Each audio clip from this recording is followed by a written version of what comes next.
Alright there guys, how's it going? And welcome what is to technically the last episode in the Arkpoc series that you've been watching. I think this will be episode 4, the last episode. First 2 episodes, me on my own, and then me with some friends, and third episode, joining up with Hod. And this 4th episode is some footage of me and Hod raiding I guess what you would call large PvE base. Ark is an interesting game when it comes to variety and who you end up coming up against, and that's what I'm going to talk about in this video. So this isn't a regular video, guys. I apologize for those of you that came here expecting that kind of video, but I just wanted to do something a little bit different because I wanted to talk about a specific topic, and it just so happened that all of this footage from the raid you're going to see in the background here, my actual voice wasn't being recorded, and I thought maybe I could like redub it to make it seem like I was talking live or give some commentary editing, but I thought, you know what, it just wasn't working out. But I thought about a topic that I wanted to discuss. Sorry if this isn't really the kind of thing that you were hoping for, but stick with me. I think we've got an interesting discussion to be had here, and I'd love to hear your guys' thoughts on it.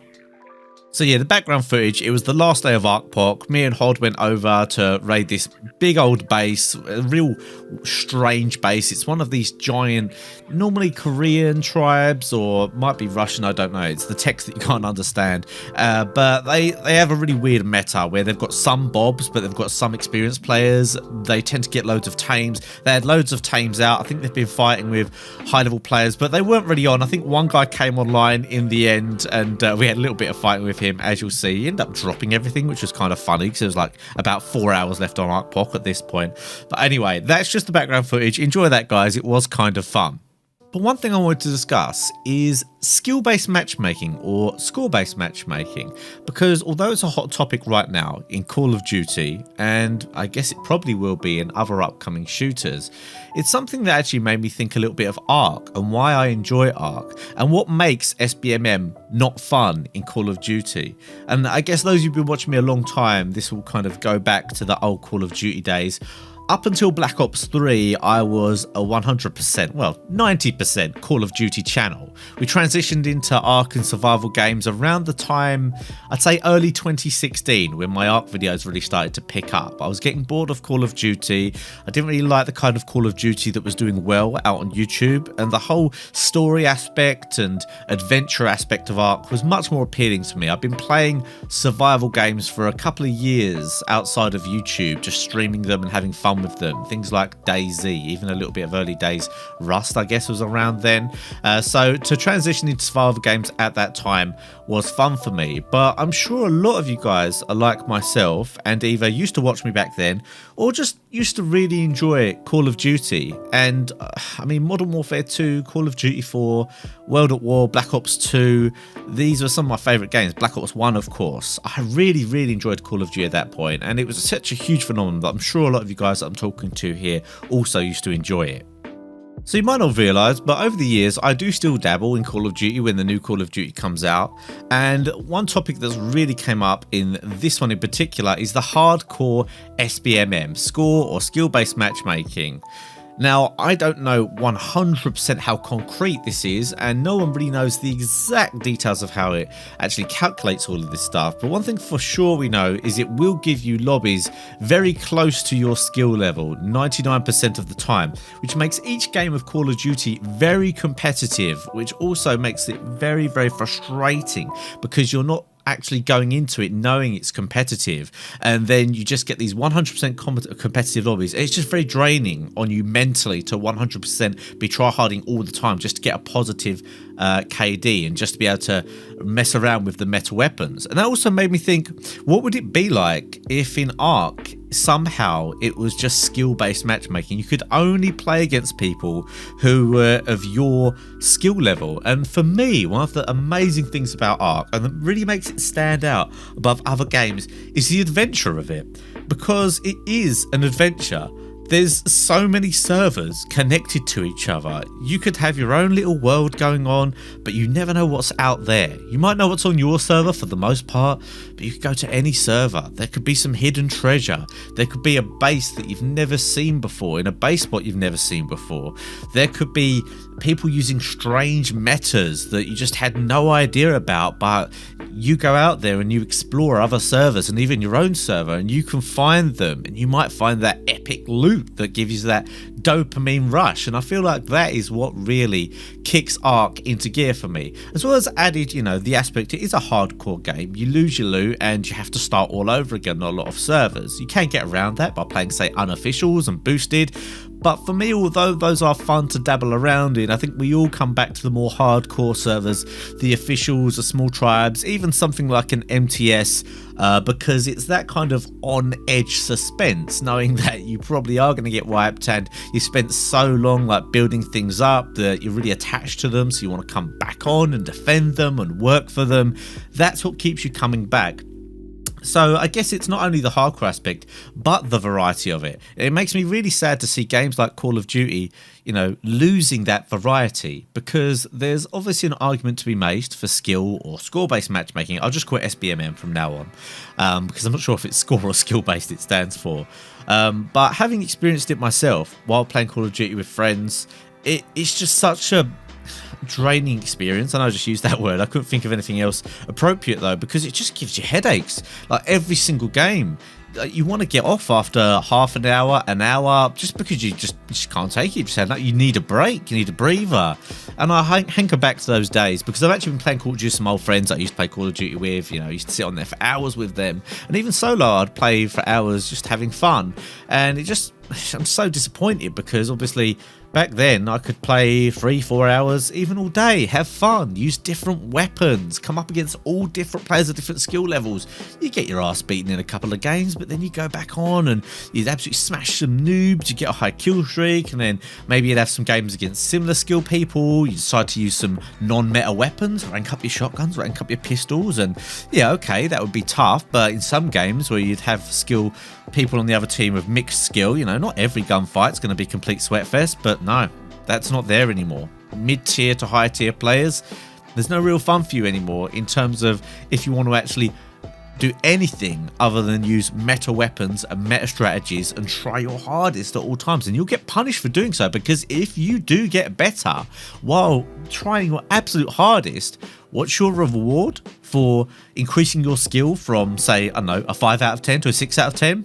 Well, now you're in 6 out of 10 lobbies, boy. So you've got to do it all over again, and you're not even being told about it. It's like, you know, you're in that ranked situation, which is fine if you want to play ranked, but you are not getting rewarded for it. Your guns are still slow to level. You're going to get punished by, you know, you think you're getting better so you can use a variety of weapons. Nope, you're just going to get put into the harder lobbies.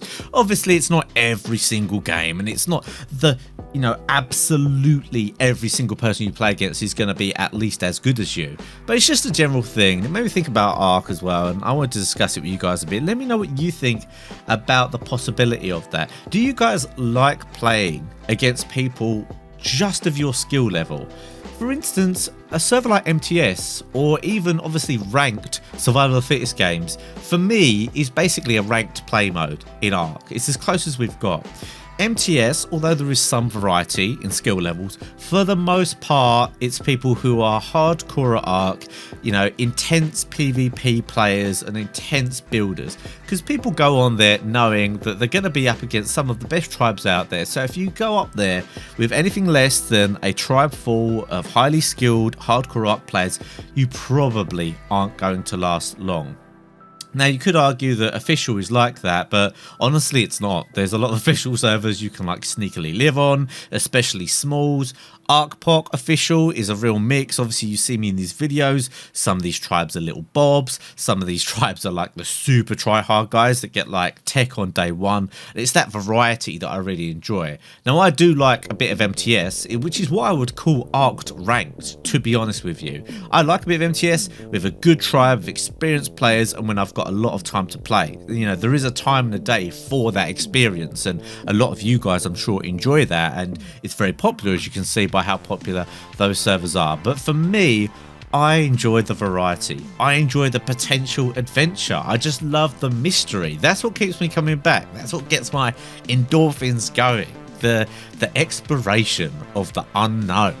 Even on servers where you think you've seen every single area of a map, all of a sudden there's this one little island or one little rat hole on the center, or Crystal Isles or Valguero, that you've actually never been there. It's just such a vast game that there's so much to learn and so much to explore that for me is what takes it beyond a lot of what current games are. And that's why not only do I'm sure a lot of you guys who play Ark struggle to enjoy other games now, but there's nothing really else out there that is just like Ark.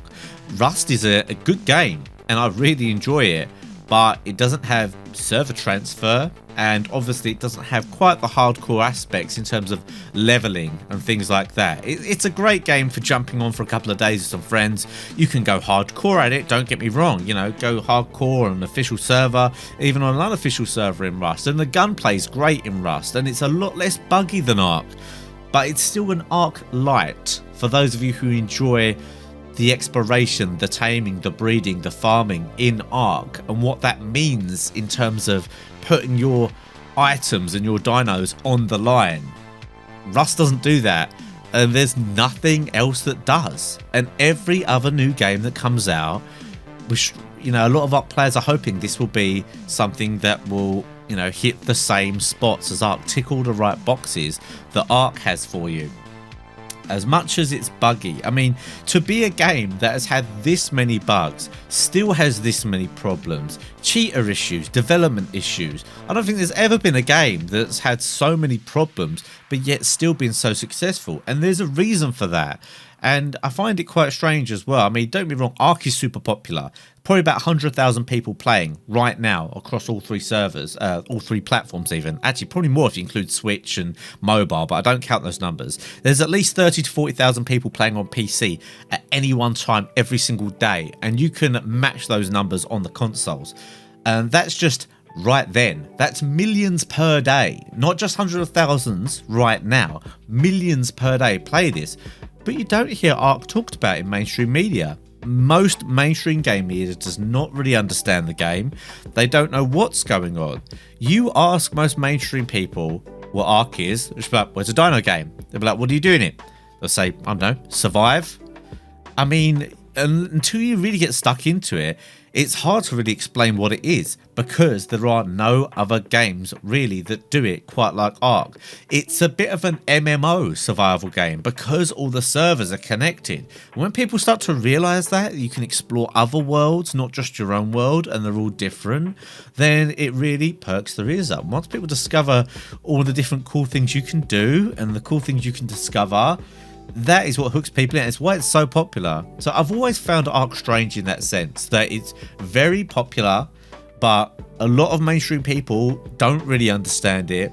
And I wish they did. Maybe with Ark 2, it will bring a new audience into Ark, and I think that's what they're trying to do. I know it's what they tried to do with Genesis, and they're probably going to try and do that with Genesis 2. They're going to try and make it more user-friendly. You know, the HONA, which tells you what to do, the grabbing the glitches, the fact that in Genesis you can get points together. So if you lose your stuff, you could just quickly buy a few things to get you going again. And maybe with the whole Vin Diesel thing, they'll try and get people going into the game that way. Now, I haven't really talked about Ark 2. I didn't want to do a whole like Ark 2 video because obviously there's so much we don't know, but I guess I could mention here that it really makes me wonder if there's going to be a heavy story-based narrative. It seems very strange to get a big Hollywood actor on board, not only in the game, but as a producer, and then not have a story-driven game. Normally, with an actor, you think of some kind of story. Now, Ark has got great lore, and it does have a story of sorts, but you can absolutely play the whole game and never even give two hoots about the story or the lore. I mean, it doesn't matter whatsoever. So I'll be interested to see if they somehow either have a separate version of Ark, which is like a story, like a single player game you can play through for 3 or 4 hours, or maybe 6 or 7 hours, that will give you a feel for Ark, and then after that you can go to multiplayer.